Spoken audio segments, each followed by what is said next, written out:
हाय!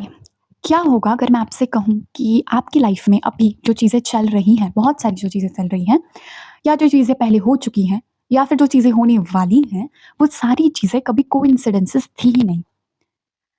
जो कन्वर्सेशन आपने कभी किया नहीं, जो फ्रेंडशिप कभी हुई नहीं, जो रैंडम आपको कोई अपॉर्च्युनिटी आई थी, आप उस अपॉर्च्युनिटी के साथ आगे बढ़े ही नहीं। शायद वो जॉब रिजेक्शन और ऐसी बहुत सारी कई तमाम चीज़ें, जो शायद आपको लग रहा होगा कि अ, मेबी ऑर्डिनरी है, जस्ट एक कोई another day, another sunrise, another conversation हो रही है। लेकिन क्या होगा अगर मैं आपसे कहूँ कि 10 इयर्स फ्रॉम नाउ जब आप अपनी लाइफ़ के लेन में डाउन टुवर्ड्स जा रहे हो और आप पीछे मुड़ के देख रहे हो एंड देन यू रियलाइज़ कि ये पर्टिकुलर मोमेंट जो है वो ऑर्डिनरी कभी था ही नहीं। मतलब अगर उस दिन वो कन्वर्सेशन शायद नहीं होती तो आज मैं शायद यहाँ पे नहीं होता या होती। What if I tell you कि हर एक चीज़ के पीछे कोई ना कोई रीज़न है। देयर इज़ नथिंग स्टिल, इस दुनिया में कोई चीज़ रुकी हुई नहीं है। हर एक चीज़ चाहे स्लो पेस में हो, चल रही है और वो इसलिए चल रही है ताकि आपको आपकी लाइफ़ के उस ब्यूटीफुल डेस्टिनेशन तक पहुँचा सके। कोई भी चीज़ अगर आप मुड़ के पीछे देखोगे तो ऑर्डिनरी नहीं है। हर एक चीज़ के पीछे कोई ना कोई इस भगवान ने आपके लिए कोई प्लान बना के रखा है। तो मैंने कहीं पे ये पढ़ा था, जैसे मैंने भगवान का नाम लिया, मैंने कहीं तो ये चीज़ पढ़ी थी एक बुक में that coincidences are just another God's way of being anonymous. और ये बात एक्चुअली ट्रू है कि आपको पता नहीं कौन-सा कोइंसिडेंस आपके साथ कभी हो जाए और मुझे नहीं पता आप इस चीज़ में बिलीव करते हो या नहीं, लेकिन कोई भी चीज़ आपके साथ कोई भी इंसिडेंट जो हो रहा है, वो शायद आपको कहीं पे ले जा रहा है और बैक टू द लेन जब आप पीछे देखोगे, then you will see and you will realise कि वो चीज़ आपके लिए उस वक़्त करनी कितनी ज़्यादा ज़रूरी थी। तो अगर आपकी लाइफ़ में अभी आपको ऐसे लग रहा है कि शायद ये चीज़ें उतनी वैल्यू ऐड नहीं कर रही है या शायद वो चीज़ें यूज़लेस है, तो ऐसी कोई चीज़ नहीं है जो आगे जाके आपको काम नहीं आने वाली है। सेकेंडली अगर आप ऐसी चीज़ों में भी अगर ध्यान नहीं दे रहे हो, जो चीज़ों में आपको ध्यान देना है। फॉर एग्ज़ाम्पल अगर आपको कोई अपॉर्च्युनिटी चाहिए, अगर आपको कहीं जॉब अप्लाई करना है, शायद आपको वो कन्वर्सेशन आगे लेके जानी है, लेकिन आप कर नहीं रहे हो। आपको वो चीज़ें नहीं ले रहे हो may be due to the fear. शायद आपको मे बी एक यूट्यूब वीडियो अपलोड करना है, आप वो क्लिक नहीं कर रहे हो, व्हाई? व्हाई? क्योंकि आप सोच रहे हो कि पीपल आर गोइंग टू जज मी। तो let me tell you my friend, people are going to जज यू एनीवेज़। आप कुछ करो तो आपको जज करेंगे, आप कुछ ना करो तो भी आपको जज करेंगे। तो इट्स बेटर टू बी एक एक बहुत अच्छी लाइन है, अगर आपको इस वीडियो से कुछ ले जाना है ना, तो ये लाइन ज़रूर ले जाना कि it's far more better to get जज than to do nothing. Like ये लाइन कितनी सही है कि आप ठीक है, आपको 4 लोग जज करेंगे, करने दो। But it's far more better than to get that regret.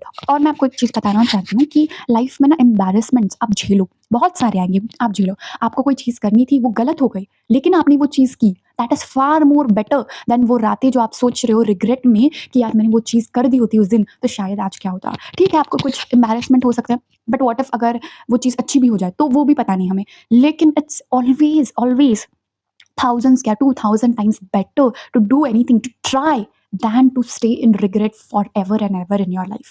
तो वो जो रिग्रेट वाली चीज़ होती है ना, वो आपको जीने नहीं देती है। आप मतलब शांति से आपको रात को सोने नहीं देती, क्योंकि आपको लगता है कि अगर यार उस मोमेंट में मैंने ये चीज़ कर दी होती तो, अगर मैंने अपनी दिल की सुनी होती तो लोगों की मत सुनो। Don't even feel shy to be judged, क्योंकि वो होने ही वाला है। इनफैक्ट मैं तो कहूँगी, आप लोग तो वैसे भी आपको जज कर रहे हैं, तो आप एक अच्छा सा उनको टॉपिक दे दो ताकि वो आपको जज करें। लेकिन eight the end of the day it's always you. आपको अपनी लाइफ बिल्ड करनी है। अगर आपको लगता है कि मुझे ये चीज़ करनी है, अगर आपको लगता है कि मुझे उस टीम डिस्कशन में जाना चाहिए, अगर आपको लगता है मुझे उस डिबेट कॉम्पिटिशन में पार्टिसिपेट करना चाहिए, अगर आप स्टूडेंट हो, आपको लगता है कि मुझे और एक अटेम्प्ट देना है, जब तक आपका मन करे कि आपको वो चीज़ करनी है, आपको ट्राई करना है, करो। यू नेवर नो कि वो चीज़ आपको कहाँ तक लेके जाने वाली है, how far it is going to take you. You never no.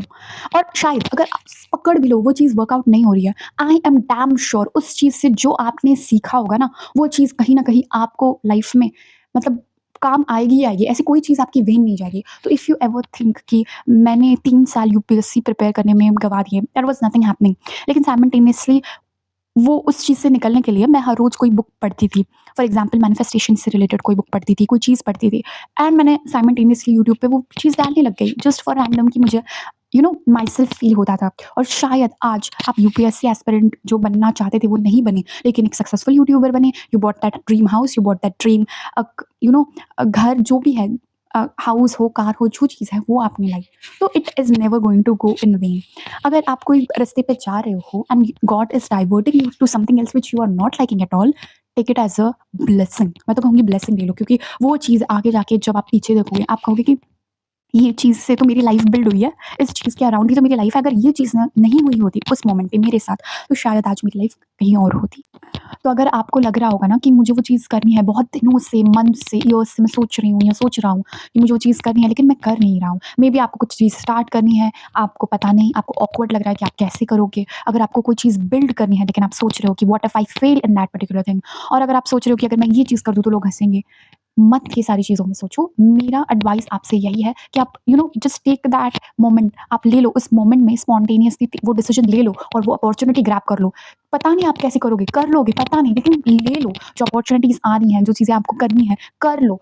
आगे जो होगा देखा जाएगा। एटलीस्ट आप करो तो, आपको क्या पता वो चीज़ें आपको कहाँ तक, किस हद तक लेके जाएँगी, यू नेवर नो। और फिर एटलीस्ट आपको लाइफ में रिग्रेट नहीं रहेगा कि शायद 5 साल, 10 साल पहले मैंने वो चीज़ अगर करी होती, मैंने अगर वो जॉब स्विच किया नहीं होता, शायद मैंने वो अपॉर्च्युनिटी नहीं ली होती, शायद मैंने वो हायर स्टडीज़ नहीं की होती, पता नहीं, कोई भी चीज़, तो वो आपको वहाँ तक ले जा सकती थी, जो आज आप नहीं हो। तो अगर आपको ये चीज़ 10 साल बाद, आने वाले 20 साल बाद नहीं सोचनी है, तो डू इट। इट्स वो चीज़ है ना कि आई विश आई हैड, ये जो आई विश आई हैड है ना, ये बड़ी पॉइज़नस वाली चीज़ है।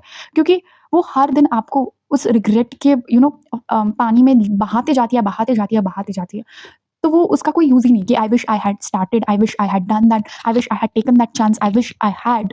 तो ये जो आई विश आई हैड है, इसे अपनी लाइफ़ से हटा दो। क्योंकि मतलब पता नहीं कि जो आप सोच रहे हो इन नेगेटिव मैनर, वो कितनी पॉजिटिव वेज़ में आपको पता नहीं, अनएक्सपेक्टेड वेज़ में आपकी लाइफ़ में आ जाएगी, आपको पता नहीं है। तो अगर आप अपने 20s में हो, 30s में हो, 40s में हो, 60s में हो, in whatever age you are, there is no age limit. अगर आपको जो पर्सन बनना है, अगर आपको कोई चीज़ अचीव करनी है, तो करो। It's never too late. It's better being late than never, है ना? ये हम हमेशा सुनते हैं कि it's better to be late than never. तो वो चीज़ की कोई एज लिमिट नहीं है। अगर आपको कोई चीज़ अभी से स्टार्ट करनी है, आप करो। अगर आप सोच रहे हो नहीं अब क्या ही होगा लाइफ में, ऐसे कुछ नहीं है। अगर आप बहुत यंग हो और आप सोच रहे हो कि मेरे पास तो एक्सपर्टीज़ नहीं है ये चीज़ करने में, मैं कैसे कर लूँगा या करूँगी, वो भी चीज़ नहीं है। क्योंकि पता नहीं यार, आप सीख जाओगे उस प्रोसेस में और पता नहीं और 100 अपॉर्च्युनिटी आपके सामने आ जाएगी and you will feel blessed कि भगवान ने मुझे इतना सब कुछ दिया है आज और ये सारी अपॉर्च्युनिटीज़ मेरे पास आई हैं।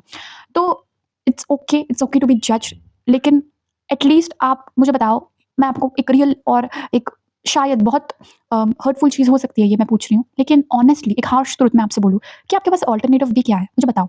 आपके पास क्या अल्टरनेटिव है? आप बोल रहे हो कि ठीक है मेरे पास, मैं अभी तो 30 की हूँ या फिर मैं शायद 20 की हूँ, आने वाले 10 साल में देख लूँगी तब कर लूँगी, अब नहीं करना वो चीज़, या फिर आप अपनी 60s में हो और आप सोच रहे हो कि वी विल सी, अब नहीं होगा, शायद आने वाले 5 साल में मैं कर लूँगी। ये अगर आपका अल्टरनेटिव है और आने वाले 5 साल बाद पीछे मुड़ के क्या देखोगे आप? शायद मैंने 5 साल पहले कर लिया होता। शायद मैंने वो 5 साल अपनी लाइफ़ के गँवा नहीं दिए होते। शायद मैंने 5 साल पहले ही वो चीज़, 10 साल पहले ही वो चीज़ करी होती। तो आपके पास क्या अल्टरनेटिव है इसके अलावा? तो इट्स बेटर कि to start it right now. तो ये आप एक साइन समझ लो कि अगर आप कोई चीज़ के लिए घबरा रहे हो, कोई आपको स्किल सीखना है, कोई चीज़ आपको पढ़नी है, कोई नई हॉबी आपको करनी है, आप सोच रहे हो कि पता नहीं होगा, नहीं होगा, कोई अपॉर्च्युनिटी, जॉब, ये सारी तमाम चीज़ें अगर आप सोच रहे हो कि आपको करना है, नहीं करना है, go ahead, take it as a sign. Because at the end of the day सोचो, कौन अपनी लाइफ को बिल्ड करने वाला है? आप खुद हो जो अपनी लाइफ को बिल्ड करने वाले हो। आपको ये बिल्ड करनी है, you have to only struggle, you have to only go through those phases. कोई नहीं आने वाला है, आप खुद आपके अपने आप के लिए हो। आप आए भी अकेले हो, जाने वाले भी अकेले हो, आपको करना भी अकेले ही है। तो इट्स बेटर कि आप किसी की मत सुनो, अपनी खुद की सुनो और जो आपको करना है वो आप ज़रूर करो। अगर आपको कोई चीज़ सीखनी है, सीखो। Let it take months. अगर वो अभी आपको यूज़लेस लग रही है, शायद वो चीज़ आपको लग रही है पता नहीं अगर मैं सीख भी लूँ, मुझे अच्छा लग रहा है, क्या हो जाएगा उससे ज़्यादा से ज़्यादा? पता नहीं आपको वो चीज़ कहाँ पे यूज़ होगी, और 110 टाइम्स मैं अगर कह भी दूँ ये चीज़ कि वो चीज़ आपको अपनी लाइफ़ में यूज़ होने ही वाली है। कोई भी चीज़ वेन नहीं जाने वाली है। To start it, it's always better to do something than to say, I wish I had.